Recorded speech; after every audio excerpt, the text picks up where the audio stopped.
નમસ્કાર વિદ્યાર્થી મિત્રો, પ્રકરણ 10 તરંગ પ્રકાશશાસ્ત્ર ને લગતા નેક્સ્ટ વિડીયો લેક્ચરમાં સ્વાગત છે.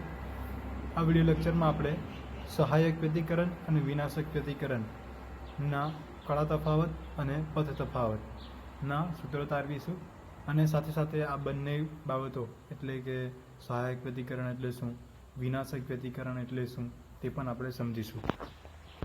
તો વિદ્યાર્થી મિત્રો, આગળ વધતા સૌથી પહેલાં પ્રશ્ન નંબર આપણો 5, પ્રકાશ માટે ડોપલર અસર કોને કહેવાય અને ડોપલર શિફ્ટનું સૂત્ર તારવો.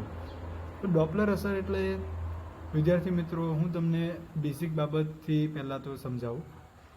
તમે ક્યારેક રસ્તા પર કોઈ વાહનમાં કોઈ ગીત વાગતું હોય અને એ વાહનના નજદીકમાંથી જ્યારે તમે પસાર થઈ રહ્યા હોય તે સમયને ધારો કે વિચારો. આપણે સાદી રીતે કહીએ તો તમે કોઈ રસ્તા પરથી ધારો કે તમારા પેરેન્ટ્સ સાથે બાઇક પર જઈ રહ્યા છો અને એ રસ્તા પર સામેના ભાગમાંથી કોઈ ડીજે વાગતું રસ્તા પર આવી રહ્યું છે. તો જે સમયે તમે સામેથી જતા હશો ત્યારે એ ડીજેનો સાઉન્ડ કંઈક વ્યવસ્થિત રીતે તમને સંભળાશે, પરંતુ હવે જ્યારે એ જ ડીજે તમારાથી તમને પસાર કરીને આગળ વધી ગયું છે અને બીજી દિશામાં જઈ રહ્યું છે ત્યારે તમને એ જ ડીજેનો સાઉન્ડમાં થોડો કંઈક ફ્લક્ચ્યુએશન જોવા મળે છે. તો એ શા માટે થાય છે એનો આ જવાબ છે. એ ડોપલર અસરના લીધે આપણને એવું કંઈક જોવા મળે છે. સાદી રીતે અહીંયા એ કહીએ તો જે તે તમારા ધ્વનિ તરંગોનું ઉદ્ગમ એ તમારાથી જ્યારે દૂર જઈ રહી હોય ત્યારે આપણને એની ઉદ્ગમના આધારે મળતા જે તરંગો છે એ તરંગોની આવૃત્તિમાં કંઈક ફેરફાર થઈ જાય, જેથી આપણને એ જ ગીત થોડું ધીમું વાગતું હોય એવો કંઈક ભાસ થાય. તો અહીંયા તમે ડોપલર અસરની હવે એ વ્યાખ્યા વાંચશો એટલે તમને એ પણ ખ્યાલ આવશે કે જ્યારે પ્રકાશનું ઉદ્ગમ અને અવલોકનકાર એકબીજાની સાપેક્ષે ગતિમાં હોય ત્યારે ઉદ્ગમ દ્વારા ઉત્સર્જાતી પ્રકાશની આવૃત્તિ એટલે કે તરંગની આવૃત્તિ કરતાં અવલોકન પાસે પામેલ જે અવલોકનકારે માપેલી આવૃત્તિ એ કંઈક જુદી હોય છે અને જેને પ્રકાશ માટેની આપણે ડોપલર અસર કહીએ છીએ. તો જેને લગતું ઉદાહરણ હું એ તમને આપ્યું છે. અહીં તમારા લખાણમાં પણ આ ઉદાહરણ લખવાનું છે, જે પણ તમે જોઈ શકો કે જ્યારે માધ્યમની ગેરહાજરી હોય અને ઉદ્ગમ અને અવલોકનકાર દૂર જતો હોય ત્યારે ક્રમશઃ આવતા તરંગોને અવલોકનકાર સુધી પહોંચતા બે ક્રમિક તરંગઅગ્રો વચ્ચેનો સમયગાળો વધારે હશે, તેથી અવલોકનકારે માપેલી આવૃત્તિ ઓછી એટલે કે નાની હશે. તો જેના લીધે ડોપલર અસર ઉદ્ભવે છે એ તમે અહીંયા જોઈ શકો છો. તે જ રીતે ઉદ્ગમ અવલોકનકારથી જો નજદીક આવતો હોય તો આવૃત્તિ વધે છે. જો અવલોકનકારથી ઉદ્ગમ તમારું દૂર જતો હોય તો આવૃત્તિ ઘટે છે અને અવલોકનકાર અને ઉદ્ગમ એકબીજાની નજદીક આવતા હોય ત્યારે આ આવૃત્તિ વધે છે. તો બંને રીતે તમારી આ ડોપલર અસરના લીધે પ્રકાશના તરંગની આવૃત્તિ વધારે કે ઓછી એ પ્રકારની આવૃત્તિ અવલોકનકાર દ્વારા નોંધવા મળતી હોય છે. તો જેને આપણે ડોપલર અસર કહીએ છીએ. ત્યાર પછી વિદ્યાર્થી મિત્રો, આપણે બે અલગ અલગ બાબતો શિફ્ટ જેને કહીએ આપણે, તો જે ડોપલર શિફ્ટ જેને કહેવાશે, જે બે પ્રકારની હોય છે. એક શિફ્ટને આપણે રેડ શિફ્ટ કહીએ છીએ, એક બીજીને આપણે બ્લુ શિફ્ટ કહીએ છીએ. રેડ શિફ્ટ એટલા માટે કે જેમાં આપણે લાલ રંગની તરંગ લંબાઈના ધ્યાનમાં લેવાની. બ્લુ શિફ્ટ એટલા માટે કે જેને આપણે બ્લુ રંગની તરંગ લંબાઈની ધ્યાનમાં લેવાની. વ્યાખ્યાઓ વાંચતા તમને આ બાબતો ખ્યાલ આવી જાય. તો રેડ શિફ્ટ એટલે વ્યાખ્યા જોઈએ. જો વર્ણપટના મધ્યમાન ભાગની તરંગ લંબાઈ, જે તમારો પ્રકાશનો વર્ણપટ છે એના મધ્યમાન ભાગની તરંગ લંબાઈ એ રાતા રંગ તરફથી ખસતી હોય તો એને આપણે રેડ શિફ્ટ કહીએ છીએ. અને ઉદ્ગમ અવલોકનકારથી દૂર જતો હોય ત્યારે રેડ શિફ્ટ થાય. એટલે કે જો તમે અહીંયા ઊભા છો અને જે તમારું સાઉન્ડ ડીજે છે તમારાથી બહુ દૂર જતું હોય તો તમને કંઈક રેડ શિફ્ટ નામની ઘટના જોવા મળે છે. અહીંયા આપણે જે ઉદાહરણ તમને આપું છું એ ધ્વનિ તરંગોનું છે. તમારે ખાસ ધ્યાનમાં આપવાનું છે કે તમે અત્યારે પ્રકાશના તરંગોનો અભ્યાસ કરી રહ્યા છે. તો જ્યારે પ્રકાશના તરંગોનું ઉદ્ગમ એ તમારાથી દૂર થઈ જઈ રહ્યું હોય તો તમને રેડ શિફ્ટ જોવા મળે છે. તો જે અહીંયા તમે જોઈ શકો છો કે ઉદ્ગમ તમારા અવલોકનકારથી દૂર જતો હોય તો રેડ શિફ્ટ જોવા મળે છે. ત્યાર પછી બ્લુ શિફ્ટની વ્યાખ્યા, તો જે પણ સેમ વ્યાખ્યા, જો વર્ણપટના મધ્યમાન ભાગની તરંગ લંબાઈ એ વર્ણપટના બ્લુ રંગ તરફથી ખસતી હોય બ્લુ રંગ તરફથી ખસતી હોય તો તેને આપણે બ્લુ શિફ્ટ કહીએ છીએ. તો આવું ક્યારે થાય છે વિદ્યાર્થી મિત્રો? કે જ્યારે અવલોકનકાર એ તમારા ઉદ્ગમ તરફ ગતિ કરે, તો ઉદ્ગમ અવલોકનકાર તરફ ગતિ કરે, બંને એકબીજાથી નજદીક આવતા હોય ત્યારે આપણને બ્લુ શિફ્ટ જોવા મળે છે. હવે આ આવૃત્તિમાં જે ફેરફાર થાય છે એ કેટલો ફેરફાર થાય છે એનું અનુભવિક સૂત્ર છે. એટલે કે અનુભવિક સૂત્ર એટલે કે એવું સૂત્ર કે જે આપણે ખરેખર કોઈ બીજા સૂત્ર પરથી તારવેલું નથી, અનુભવિકના આધારે પ્રાયોગિક રીતે તારવેલું સૂત્ર છે. તો જે અહીંયા સૂત્ર આવૃત્તિમાં આંશિક ફેરફાર delta theta is equal to minus V ત્રિજ્યાવર્તી ભાગ્યા સી. સી એ શૂન્ય પ્રકાશનો વેગ છે.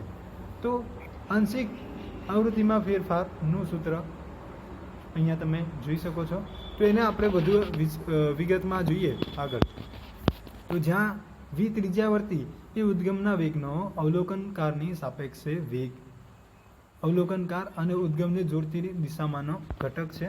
જ્યારે ઉદ્ગમ અવલોકનકારથી દૂર જતો હોય ત્યારે વી ત્રિજ્યાવર્તીને આપણે ધન ગણવામાં આવે, અને ઉદ્ગમ એ અવલોકનકારથી નજદીક તરફ આવતો હોય ત્યારે વી ત્રિજ્યાવર્તીને આપણે ઋણ ગણીશું.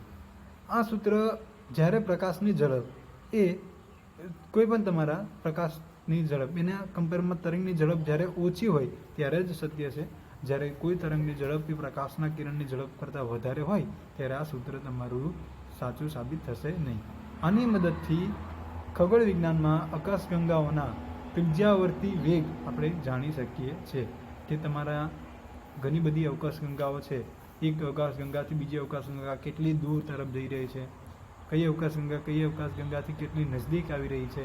આ બધી બાબતો આપણે આ ડોપલર શિફ્ટ કે જે છે રેડ શિફ્ટ અને બ્લુ શિફ્ટ, આ બંને ઘટનાઓને ખૂબ જ ઝીણવટભર્યા મૂલ્યોનું માપન કરવામાં આવતું હોય છે. ખૂબ જ નાની તીવ્રતાઓના તફાવતને પણ નોંધવામાં આવતા હોય છે, અને જેના આધારે બે આકાશગંગાઓ એકબીજાથી નજીક આવી રહી છે, એકબીજાથી દૂર જઈ રહી છે, એકબીજાથી દૂર જઈ રહી છે તો કેટલા ઝડપથી જઈ રહી છે, જેવી બધી બાબતો આપણે આ ડોપલર શિફ્ટના આધારે શોધી શકીએ છીએ. હવે વિદ્યાર્થી મિત્રો, ત્યાર પછી આપણે જઈએ વ્યતિકરણ પર. સૌથી પહેલાં તો વ્યતિકરણ એટલે શું એ પણ જોઈએ. તો જ્યારે કોઈ બે પ્રકાશના તરંગો એકબીજાની સાપેક્ષે આ બંને ઉદ્ગમો, તમે અહીંયા આકૃતિમાં જોઈ શકો છો, બે ઉદ્ગમો S1 અને S2, આ બંને ઉદ્ગમોની બાબતો પહેલાં તો સમજાવીએ. અહીં ઉદ્ગમને લીધે ઉદ્ભવતા તરંગોને સમજવા માટે એક સ્થિર પાણીમાં તમે એક નાના સળિયા વડે થોડી વાર માટે અડાવશો તો તેના લીધે તમને ગોળાકાર તરંગો આપણને જોવા મળે. તો જેની આકૃતિ અહીંયા તમને દર્શાવી છે કે એક સળિયો લઈ એને S1 બિંદુ પાસે ઉદ્ગમ આપણે બનાવ્યું છે. એ જ રીતે બીજો સળિયો લઈ એને S2 બિંદુ પાસે ઉદ્ગમ બનાવ્યું છે. તો અહીં આપણે આ બે ઉદ્ગમોના બે પ્રકારોને આપણે પહેલાં તો સમજી લઈએ કે જો અહીંયા બે S1 અને S2 તમે જોઈ શકો છો, S1 અને S2 આ બંનેને એકબીજાને સાથે જ અડાવવાના અને એકબીજાને સાથે જ ઉપર વન કરવાના. બંને સાથે જડે છે, બંને સાથે જ ઉપર જાય છે.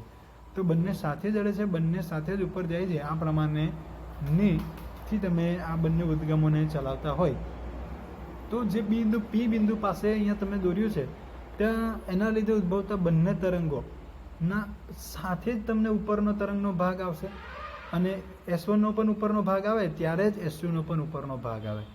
એટલે કે સાદી રીતે કહીએ તો આ બંને ઉદ્ગમો એ કેવા સુસંબદ્ધ ઉદ્ગમો તરીકે વર્તે છે. તો સુસંબદ્ધ ઉદ્ગમો એ હોવું ખાસ અગત્યનું છે વ્યતિકરણની ઘટના માટે.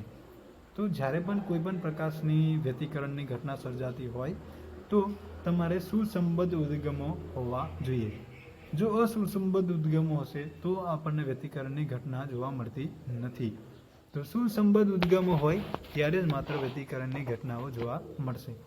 હવે વ્યતિકરણ છે, બે પ્રકારના વ્યતિકરણ છે, સહાયક વ્યતિકરણ અને વિનાશક વ્યતિકરણ. તો જ્યારે બંને એક સાથે ઉપરના ભાગ પહોંચતા હોય ત્યારે સહાયક વ્યતિકરણ કહેવાશે. એકનો ઉપરનો ભાગ ને એકનો નીચેનો ભાગ.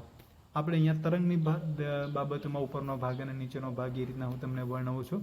તો બંને બાબતોમાં તમારે ખાસ આ ધ્યાનમાં રાખવાનું છે કે જ્યારે તરંગોનો આ પ્રમાણે સહાયક અને વિનાશક વ્યતિકરણમાં સમજીશું આપણે. સંપાતપણાનો સિદ્ધાંત પહેલાં તો સહાયક વ્યતિકરણ માટે માધ્યમના કોઈ ચોક્કસ બિંદુ આગળ સંખ્યાબદ્ધ તરંગના સંપાતીકરણને પરિણામી સ્થાનાંતરને દરેક તરંગ દ્વારા આ સ્થાનાંતરના સદિશ સરવાળા બરાબર હોય છે. એટલે સાદી રીતે આપણે એક કે બે અહીંયા બે ઉદ્ગમો લીધા છે, ઘણા બધા ઉદ્ગમો લઈ શકાય. તો બધા ઉદ્ગમોના લીધે જે મળતું કુલ સ્થાનાંતર છે એ પરિણામી આપણે કુલ સ્થાનાંતર સરવાળો કરીશું. બધા ઉદ્ગમોના સરવાળો કરવાના છે. વ્યતિકરણ એટલે શું? સંપાતીકરણના લીધે ઉદ્ભવતી ભૌતિક અસર જે છે આપણી, એને આપણે કહીએ છીએ વ્યતિકરણ. એટલે અહીંયા સાદી રીતે એવું કહેવાનું છે કે ઉદ્ગમોના સંપાતીકરણને લીધે, એ પ્રમાણે લખજો, ઉદ્ગમોના સંપાતીકરણના લીધે ઉદ્ભવતી ભૌતિક અસરોને આપણે વ્યતિકરણ કહીએ છીએ. સહાયક વ્યતિકરણ એટલે શું એ પણ આપણે જોઈએ. પહેલાં તો એની બેઝિક આકૃતિને સમજવાનો ટ્રાય કરીએ. કે અહીંયા તમે એક આકૃતિ જોઈ શકો છો વિદ્યાર્થી મિત્રો. એક ઉદ્ગમ છે S1 અને બીજું ઉદ્ગમ છે S2, અને એના લીધે કયું બિંદુ પાસે તમને વ્યતિકરણ કયા પ્રકારનું મળશે જે આપણે જોવું છે. તો અહીં બંનેના તરંગો તમને દર્શાવ્યા છે, S1ના અને S2ના, જે તમે જોઈ શકો છો. S1ની તરંગ લંબાઈ જે છે અહીંયા કુલ 7 લાંબડા જેટલી, એક વાર આમથી આમ જાય તો એક વખત લાંબડા, તો એવી રીતે તમે 7 લાંબડા માપી શકો છો. અને એ જ રીતે S2 ઉદ્ગમ છે, એના લીધે મળતી તરંગ લંબાઈ એ તમને 9 લાંબડા જેટલી જોવા મળે છે. 7 લાંબડા અને 9 લાંબડા. તો આ પ્રમાણે જ્યારે n લાંબડા, દેખો કે તમારે બંનેનો તફાવત જો 9 લાંબડા અને 7 લાંબડા, 9 લાંબડામાંથી 7 લાંબડા બાદ કરીએ તો 2 લાંબડા મળે. તફાવત જે છે આપણે ધન પૂર્ણાંક સંખ્યા મળે છે, n ટાઈમ્સ લાંબડા મળે છે. તો આ પ્રમાણે જ્યારે જે તે બિંદુ, એટલે અહીંયા Q બિંદુ પાસે જો તફાવત, પથ તફાવત એ n લાંબડા મળતો હોય તો એને આપણે સહાયક વ્યતિકરણ કહીએ છીએ. હવે જેના માટે આપણે પહેલાં તો આ બંને ઉદ્ગમોને વ્યાખ્યાયિત કરીને એને સમજવાનો પણ પ્રયાસ કરીએ. તો આકૃતિમાં બે પાણી ભરેલા પાત્રમાં બે સોય S1 અને S2 ઉપર નીચે સમાન આવર્ત ગતિ કરે છે તે પ્રમાણે રાખેલું છે. જેથી સુસંબદ્ધ ઉદ્ગમો કહેવાય. તેઓ બે જલ તરંગો ઉત્પન્ન કરે છે અને આ તરંગોના સ્થાનાંતરો વચ્ચેનો કળા તફાવત અચળ રહે છે. જો જે ઉદ્ગમો માટે તરંગોનો કળા તફાવત અચળ રહેતો હોય તેવા ઉદ્ગમોને આપણે સુસંબદ્ધ ઉદ્ગમો કહીશું. એટલે કે શું ઉદ્ગમ અચળ રહેવું જોઈએ? કળા તફાવત. જો કળા તફાવત અચળ રહેતો હોય તો સુસંબદ્ધ ઉદ્ગમો કહેવાશે. ધારો કે અહીંયા કળા તફાવત અચળ રહે છે, એટલા માટે S1P બરાબર S2P. P બિંદુ એવી જગ્યાએ આપેલું છે કે જેથી બંને અંતરો બંનેના કળા તફાવત એકબીજાના સરખા મળે છે. તેથી P બિંદુએ તરંગોને પહોંચવા માંગતે લાગતો સમય કેવો હશે? સરખો. S1 ઉદ્ગમ આગળ ઉદ્ભવતું S1 ઉદ્ગમના લીધે P બિંદુએ સ્થાનાંતર y1 = a cos ωt. એ જ રીતે S2 ઉદ્ગમ દ્વારા ઉત્પન્ન સ્થાનાંતર y2 = a cos ωt આ પ્રમાણે થશે. અને પરિણામી સ્થાનાંતર એ આપણે અહીંયા સંપાતીકરણના સિદ્ધાંતના આધારે બંને y1 અને y2નો બેઝિક સરવાળો કરવો પડશે. તો a cos ωt વત્તા a cos ωt બરાબર 2a cos ωt આ પ્રમાણે થશે. પછી આ ખાસ મુદ્દો, તીવ્રતા એ કંપ વિસ્તારના વર્ગના સમપ્રમાણમાં હોય છે. પ્રકાશના કે તરંગના આવૃત્તિ, તરંગની તીવ્રતા I0 એ તરંગના કંપ વિસ્તાર એટલે તમે જાણો છો, તરંગ તમારું જે પણ તરંગ હોય, ધારો કે આ તરંગ છે તો તરંગ ઉપરથી નીચે તરફનો ભાગ, અહીંયાથી અહીંયા સુધીનો ભાગ એ એનો કંપન વિસ્તાર કહેવાય. તો એ કંપ વિસ્તાર જે પણ હોય એને તીવ્રતા જે છે સમપ્રમાણમાં હોય અને એનો બંનેનો રિલેશન I0 = a². એટલે સાદી રીતે કહીએ તો તીવ્રતા એ કંપ વિસ્તારના વર્ગના સમપ્રમાણમાં હોય છે. હવે અહીં આપણે જોઈએ તો તમારું જે તીવ્રતા, જેના માટેનું સૂત્ર અહીં કંપ વિસ્તાર માટેનું આ સૂત્ર અહીંયા તમે જોઈ ગયા છો, y = 2a. એટલે અહીં ખરેખર કહીએ તો શું આવે છે? 2 ટાઈમ્સ a આવે છે. હવે તીવ્રતા એ કંપ વિસ્તારના વર્ગના સમપ્રમાણમાં છે, એટલા માટે 2a નો વર્ગ થશે, 2 નો વર્ગ થશે તમારો 4. અને એટલે જ્યારે કંપ વિસ્તાર હોય ત્યારે 2 ટાઈમ્સ 2 ગણું આવે. જ્યારે તીવ્રતા હોય તો કેટલા ગણું થઈ જશે? 4 ગણું, કારણ કે 2 નો વર્ગ કેટલો થઈ જશે? 4. જેથી અહીં કહી શકાય કે પરિણામી જે તમારે અહીંયા પરિણામી તીવ્રતા મળતી હોય એ કેટલી થશે? 4 ટાઈમ્સ I0. પરિણામી તીવ્રતા તમારી 4 ટાઈમ્સ I0 તમને મળશે. હવે અહીં એ જ રીતે બિંદુ ક્યુને ધ્યાનમાં લઈ, જો બિંદુ ક્યુને ધ્યાનમાં લઈએ તો જે માટેની આકૃતિ અહીંયા આપણે આગળ જોઈ ગયા છે વિદ્યાર્થી મિત્રો, તો કળા તફાવત જે છે એ આપણને કેટલો મળે છે, સોરી પથ તફાવત છે એ આપણને કેટલો મળે છે 2 ટાઈમ્સ લામડા.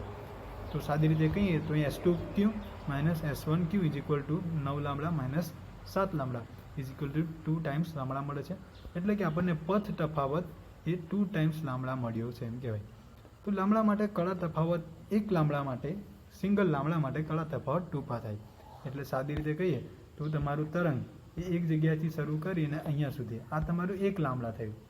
એક લામડા હોય તો તેનો તમારો કળા તફાવત અહીંયાથી અહીંયા સુધીનું જે અંતર જે છે, ખૂણો છે એ કેટલો થાય છે 2π. એટલે કળા તફાવત એ તમારું આ પ્રમાણે 2π પાઈની અંદરના મૂલ્યમાં હશે, અને જે પથ તફાવત છે એ તમારો લામડાના સહગુણકમાં હશે. 1 લામડા, 2 લામડા, 3 લામડા, 1.5 લામડા આ પ્રમાણે પણ હોઈ જ શકે. તો જે પથ તફાવત છે અને કળા તફાવત એ પાઈના સહગુણકમાં હશે. એટલે કે 2π, 3π, 4π કોઈ પણ મૂલ્ય હોઈ શકે. તો જે લામડા માટે કળા તફાવત 2π, જેથી 2 લામડા માટે કળા તફાવત 4π. એટલે અહીંયા કહીએ સાદી રીતે તો વિદ્યાર્થી મિત્રો, તમારો જે પથ તફાવત જે છે એ 2 લામડા અને કળા તફાવત જે છે એ 4 લામડા જેવો કંઈક જોવા મળે છે. તો જેના આધારિત અહીંયા કહી શકાય કે 2 લામડા એ જ રીતે તમને 1 લામડા મળે તો પણ તમારો સહાયક વ્યતિકરણ સર્જાય, 3 લામડા મળે તો પણ તમારું સહાયક વ્યતિકરણ સર્જાય. એટલે કે તમારા સહાયક વ્યતિકરણ માટે શરત શું રહેશે, n into lambda, n into lambda આ પ્રમાણેની તમારી સહાયક વ્યતિકરણની શરત રહેશે. જ્યારે તમારો જે કળા તફાવત જે છે એની માટેની શરત શું રહેશે કે જે તમારે 2નું જે છે શું થઈ જાય છે 4, એટલે તમારું ગુણાકાર 2 વડે કરવો પડે. કોની સાથે, પાઈ સાથે. તો એના માટેનું સૂત્ર તમે અહીંયા સીધે જાતે જ લઈ શકો કે પાઈ, પરંતુ જે પણ n હોય એની જોડે તમારે ગુણાકારમાં 2 આવવો જોઈએ, એટલે કે 2n પાઈ. એટલે તમારો કળા તફાવત જે છે એ તમારો થશે 2n પાઈ. પથ તફાવત જે છે તમારો થશે n લામડા. પથ તફાવત n લામડા, કળા તફાવત 2n પાઈ. તો આ જો સર્જાતું હોય તો તમારું સહાયક વ્યતિકરણની ઘટના સર્જાય એવું કહેવાય. યાદ રાખવાનું છે, પથ તફાવત m લામડા, કળા તફાવત 2n પાઈ. આવું જો થતું હોય તો કયા પ્રકારનું વ્યતિકરણ સર્જાય, સહાયક વ્યતિકરણ. અને આવા અગત્યના મુદ્દાઓ જે છે તમારા MCQ પ્રકારના પ્રશ્નો માટે ખાસ ખૂબ જ વધારે અગત્યના રહેશે. તો S1ના કારણે ઉદ્ગમ y1 is equal to a cos omega t, S2ના કારણે a cos omega t minus 4π. 4π કેમ આવે છે, કારણ કે કળા તફાવત 4π છે. અને 4π ઓમેગા t માઇનસ 4π કરશો તો જે તે તમારું cos ઓમેગા t જ થઈ જશે, જે તમે અહીંયા જોઈ શકો છો. અને હવે જે પરિણામ તમને y is equal two 2a cos omega t પ્રમાણે અહીં મળે છે. ફરીથી પરિણામી તીવ્રતા i is equal two 4 times I0 મળશે, મહત્તમ હશે, જેથી આપણને સહાયક વ્યતિકરણ આપે છે. ત્યાર પછી સહાયક વ્યતિકરણ માટેની મુખ્ય શરત શું છે તમારી, કે પથ તફાવત એ કેટલો હોય n લામડા અને કળા તફાવત એ કેટલો હોય 2n પાઈ. તો કળા તફાવત અને પથ તફાવત આટલી હશે એ તમારે યાદ રાખવાની છે. અને અહીં ખાસ યાદ રાખવાનું કે એનું મૂલ્ય 0, 1, 2, 3, 4, 5 આ પ્રમાણે કોઈ પણ મૂલ્ય હોઈ શકે છે. તો આ પ્રમાણે આપણે યાદ રાખવાનું છે. તો પથ તફાવતને તમે આ પ્રમાણે દર્શાવશો, S2Q minus S1Q is equal two n lambda.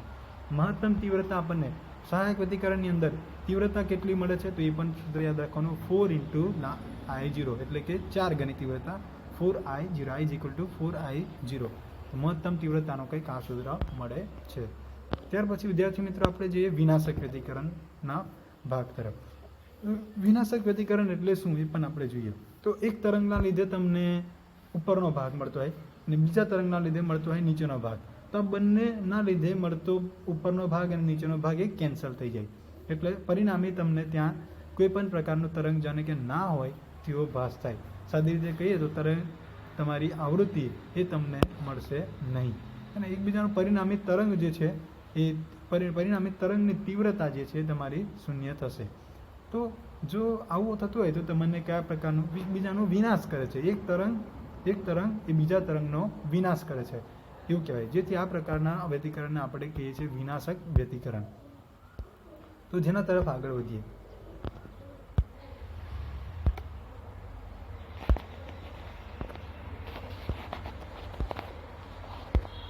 Okay, તો જેના માટેની આકૃતિ પણ તમે અત્યારે વિદ્યાર્થી મિત્રો સ્ક્રીન પર જોઈ શકો છો.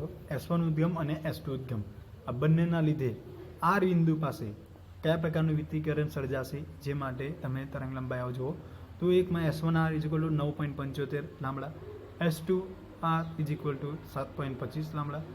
એકબીજામાંથી બાદ કરીએ 9.75 - 7.25 તો તમને મળશે 2.5. એટલે સાદી રીતે તો 0.5 વાળો સહગુણક મળતો હોય એવું યાદ રાખવાનું. બેઝિકલી પેલાની અંદર 1 લાંબડા, 2 લાંબડા, 3 લાંબડા, 4 લાંબડા એવું હોઈ શકે. આના અંદર 1.5 લાંબડા, 2.5 લાંબડા, 3.5 લાંબડા, 4.5 આમ પોઈન્ટમાં મળતું હોય એટલે આપણે યાદ રાખીશું કે વિનાશક વ્યતિકરણ મળશે. સહાયક વ્યતિકરણ તો કે n લાંબડા, વિનાશક વ્યતિકરણ તો પોઈન્ટમાં મળતું હોય n+1/2 લાંબડા. એટલે એક હોય, એકની અંદર તમે અડધો ઉમેરો 1/2 એટલે અડધો, તો n+1/2 લાંબડા. તો આ પ્રમાણે જ્યારે તમને મળતું હોય ત્યારે વિનાશક પ્રકારનું વ્યતિકરણ સર્જાય છે. તો જેના પર તરફ આગળ થિયરીના સૂત્ર તરફ પણ આગળ જઈએ આપણે. તો જ્યારે આર બિંદુને ધ્યાનમાં લઈએ ત્યારે S2R - S1R = 2 જે તમને છેલ્લે મળે છે -2.5 લાંબડા. જેના તરફ આપણે વધુ જતા નહીં, સાદુરૂપ. S1 ને આપણે y1 = a cos ωt, S2 ને આપણે a cos ωt + 5, અહીંયા જો 2.5 છે તો એના 2 ગણા, 2.5 ના 2 ગણા એટલે કુલ કેટલા થશે 5. તો જે તમારો કળા તફાવત છે કેટલો આવશે 5π. એટલે તમારો પથ તફાવત છે કેટલો આવે છે 2.5 લાંબડા, 2.5 લાંબડા. જ્યારે કળા તફાવત એનો બમણો એટલે કે કેટલો આવશે 5π. તો આ પ્રમાણે y2 = -1 cos ωt થાય. એક +a cos ωt, બીજું -a cos ωt, +1 -1 એટલે શું થઈ જાય છેલ્લે સાદી રીતે 0. તો આ પ્રમાણે તમારું y = 0 મળે છે. જેથી બંને સ્થાનાંતર એકબીજાને શું કરે છે, નાબૂદ કરે છે. જે અને તીવ્રતા પણ આપણને I = કેટલી મળે છે, 0 મળે છે. તો આ પ્રમાણે આપણે I = તીવ્રતા કેટલી મળશે, 0 મળશે. તો પથ તફાવત જે છે આપણે કેટલો મળ્યો છે n+1/2 ઓફ લાંબડા. પથ તફાવત કેટલો મળે છે n+1/2 ઓફ લાંબડા. ધારો કે 1 હોય તો 1 ની અંદર અડધું ઉમેરીએ તો 1.5 થઈ જાય, 2 હોય તો 2 ની અંદર અડધું ઉમેરીએ તો 2.5. એટલા માટે n ની અંદર અડધું, તો n+1/2 ઓફ લાંબડા. એ જ રીતે કળા તફાવત છે એ જે તમારો પથ તફાવત હતો એના ગુણ્યા 2. તો સાદી રીતે twice n સરી કરીને કહેવાશે. અહીંયા જે લાંબડા જે છે તમારે કાઢી નાખવાનું રહેશે, લાંબડા આવશે નહીં. ફરી એક વખત કહી દઉં તો આ લાંબડા આવશે નહીં. તો 2 બહાર લઈ લેવાનો, n+1/2 × π. તો 2 ગુણ્યા n+1/2 × π. 2 ને અંદર લઈ શકો તમે, twice n +1 × π. એ પ્રમાણે પણ તમે દર્શાવશો તો પણ વાંધો નથી. તો જે હું અહીંયા તમને વખત લખીને દર્શાવી દઉં, twice n +1 અને એની બહાર π. તો આ પ્રમાણે તમે લખશો તો પણ આ સૂત્ર સાચું સાબિત થશે. તો જે કળા તફાવત અને પથ તફાવત માટેના સૂત્ર યાદ રાખવાના. ક્યારે આ બંને ક્યારે હશે, જ્યારે વિનાશક વ્યતિકરણ. તો વિનાશક વ્યતિકરણ સર્જાય ત્યારે પથ તફાવત n+1/2 ટાઈમ્સ ઓફ લાંબડા અને કળા તફાવત ટ્વાઇસ ટાઈમ n+1/2 × π. તો કળા તફાવત અને પથ તફાવતના સૂત્ર યાદ રાખવાના. અને પરિણામી મળતી જે તીવ્રતા I એ કેટલી થશે, તીવ્રતા I = તમારી 0 થશે. સહાયક વ્યતિકરણની અંદર I = 4 ટાઈમ્સ I0 થાય. વિનાશક વ્યતિકરણની અંદર I = 0 થાય. સહાયક વ્યતિકરણની અંદર પથ તફાવત n લાંબડા મળે, વિનાશક વ્યતિકરણની અંદર પથ તફાવત n+1/2 ઓફ લાંબડા મળે. સહાયક વ્યતિકરણની અંદર કળા તફાવત તમને twice n π મળે, વિનાશક વ્યતિકરણની અંદર twice n+1/2 × π આ પ્રમાણે મળશે. તો આમ બધી બાબતો જે છે ઝીણવટભરી સહાયક વ્યતિકરણ અને વિનાશક વ્યતિકરણની આપણે યાદ રાખીશું. તો સહાયક વ્યતિકરણ ક્યારે સર્જાય છે અને વિનાશક વ્યતિકરણ ક્યારે સર્જાય છે એ પણ આપણે જોઈએ. જ્યારે બંને તરંગો, એક તરંગ પણ ઉપરનો ભાગ, બીજા તરંગનો પણ ઉપરનો ભાગ, તો આ પ્રમાણે આવતો હોય તો બંનેનો એક સરવાળો થાય તો સહાયક વ્યતિકરણ સર્જાય. પરંતુ એક તરફનો ઉપરનો ભાગ અને બીજાનો નીચેનો ભાગ આવતો હોય તો એકબીજાની અસરને નાબૂદ કરે છે. અને નાબૂદ કરે છે જેથી આપણને કયા પ્રકારનું વ્યતિકરણ મળશે, વિનાશક પ્રકારનું વ્યતિકરણ મળશે. તો આ પ્રમાણે પ્રકાશની આ ઘટના કે જેને આપણે વિનાશક વ્યતિકરણ કે સાદી રીતે વ્યતિકરણ કહીએ છીએ, એ વ્યતિકરણ કે જેના બંને પ્રકાર આપણે અહીંયા જોઈ ગયા છે વિદ્યાર્થી મિત્રો. એ જ સાથે આપણે આજનો આ લેક્ચર અહીંયા પૂર્ણ કરીશું. અસ્તુ.